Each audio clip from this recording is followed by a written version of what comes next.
Imagine a house in Great Falls, Virginia. It's a masterpiece of glass, steel, and white oak. The lawn is manicured to the millimeter, and the air smells like high-end espresso and expensive laundry detergent. This is the home of Elena. She is 42, a partner at a global consulting firm, and a woman who has never known what it feels like to be second best. If you saw Elena at a gala, you would see a woman who radiates power. She wears silk that doesn't wrinkle and a smile that doesn't falter. But I want to take you inside that house at 3:14 a.m. on a Tuesday. The glow of the smart home security panel is the only light.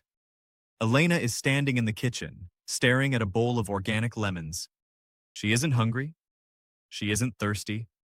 She is simply paralyzed by a terrifying realization. She has built a life she hates with the precision of a diamond cutter.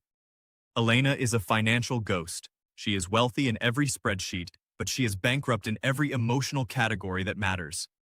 She is the good girl who followed every rule, hit every KPI, and climbed every ladder, only to find that the view from the top is just a vast, cold expanse of more work. In the next 30 minutes, we're going to perform an autopsy on the American dream of the 40-year-old professional. We're going to talk about why Elena's $350,000 salary was actually a high-interest loan against her soul. We will explore the sunk cost of identity, the performance trap, and the specific moment involving a broken coffee machine and a silent child that shattered her world. If you are currently grinding for a freedom you haven't defined, or if you feel like you are performing your life rather than living it, this story is for you. To understand Elena's crisis, you have to understand her programming. Elena grew up in a house where love was conditional on results. Her father didn't ask, "Did you have fun?" He asked, "Where is the trophy?" Her mother didn't celebrate her personality. She celebrated her rank. "I was trained to be an achiever before I was trained to be a human," Elena says. "By the time I was 18, I didn't have hobbies.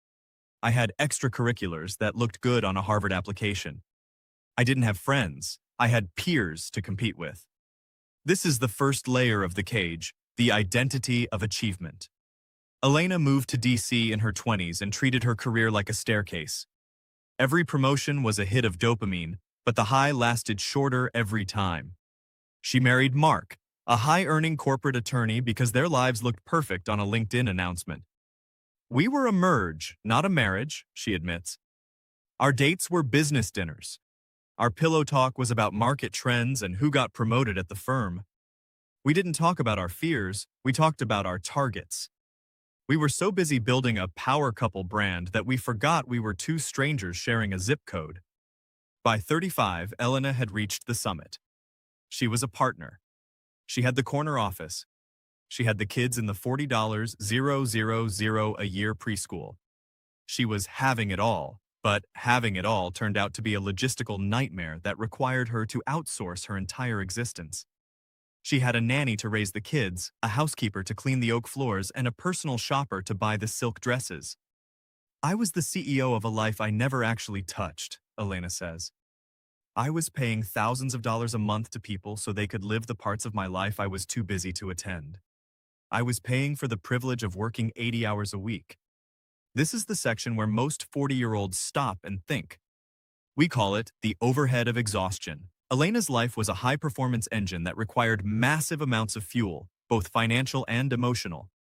To live in that house, drive those cars, and maintain that image, the burn rate of her life was astronomical. She and Mark needed $600,000 a year just to feel secure. "I realized I was a high-earning slave to my own overhead," Elena explains. "If I took a month off, the engine would seize. I couldn't afford to be tired. I couldn't afford to be curious about other paths. I was locked into a high-speed lane because the cost of my success was so high that I had no margin for error." She describes the performance trap. In her firm, she had to act like she was invincible. She had to be the good girl who could handle any crisis. But inside, her nervous system was fried. She was living on caffeine, cortisol, and the fear of being found out. The fear that people would realize she was just a tired woman who wanted to read a book in a garden. "In America, we celebrate the grind," Elena says. "But the grind is just a slow-motion car crash for your soul. I was spending my health to get wealth, and I was planning to use that wealth later to get my health back. It's the most illogical trade in the world. She tells the story of her 40th birthday. Mark threw her a surprise party. There were 100 people there. As she looked around the room, she realized she didn't actually like 90 of them. They were clients, partners, and strategic contacts. She was performing at her own birthday party. She spent the night networking instead of celebrating. That was the night she realized she didn't have a life. She had a career that had swallowed her life whole. The collapse didn't happen because of a stock market crash or a divorce. It happened because of a Saturday morning in November. Elena was in the kitchen, trying to get the built-in Miele coffee machine to work. She had a 9 a.m. call with a client in London. She was stressed, her head was pounding, and the machine kept flashing an error code. Descale required. She started hitting the machine. She was swearing, her hands shaking. Her 8-year-old son, Leo, walked into the kitchen. He stood there, watching his mother, this powerful, silk-clad executive, having a breakdown over a coffee maker. Leo didn't come to hug her. He didn't ask what was wrong. Instead, he stepped back, looked at her with a mix of fear and pity and said, "It's okay, Mommy. I'll go to my room so I don't get in your way." That sentence, "I'll go to my room so I don't get in your way," was the bullet that killed the good girl. "I realize my son didn't see me as a mother," Elena says, her voice cracking. "He saw me as an obstacle. He saw me as a storm he had to navigate around. I had spent 8 years working to provide for him, but I had provided everything except the one thing he needed, my presence. I was a stranger who lived in his house and occasionally bought him Lego sets to apologize for being absent." Elena didn't go to the conference call. She sat on the kitchen floor and cried for 2 hours. She looked at her perfect life and saw it for what it was, a beautiful, expensive, empty shell. She had optimized her life for productivity and profit, but she had neglected the bottom line of the heart. Elena did something most people find impossible. She stopped. She took a 3-month leave of absence, citing burnout. During those 3 months, she performed what she calls the Great Audit. She sat down with Mark and laid out the numbers. Not the business numbers, but the life numbers. "I asked him," Elena says, "if we died today, would we be proud of how we spent last year? And the answer was a deafening no. We were working to pay for a house we only slept in. We were working to pay for cars that only took us to work. We were trapped in a circular logic of misery." They made a radical decision. They sold the Great Falls mansion. They ignored the shocked whispers of their social circle. They moved to a smaller, older home in a town where the neighbors didn't care about job titles. Elena resigned from her partnership. She took a massive pay cut to work as a freelance consultant for 20 hours a week.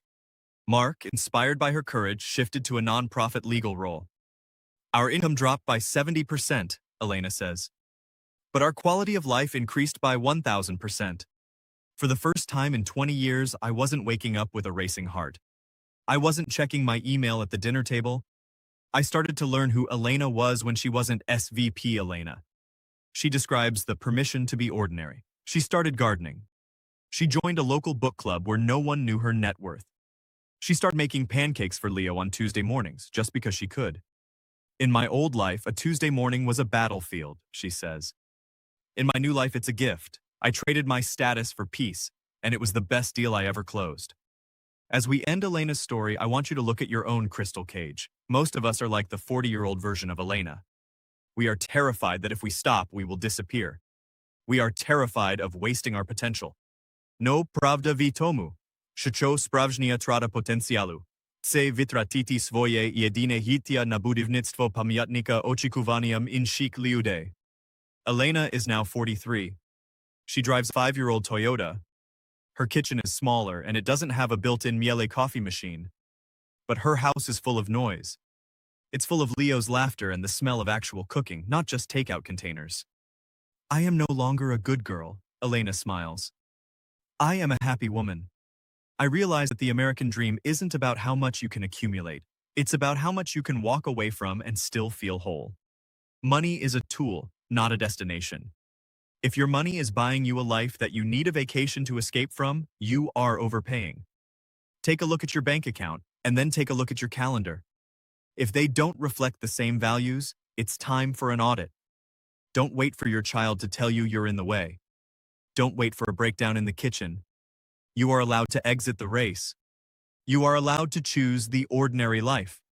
Because at the end of the story, the only success that matters is if you were actually there to witness your own life. What is one thing you are holding on to only because of status? What would happen if you let it go today?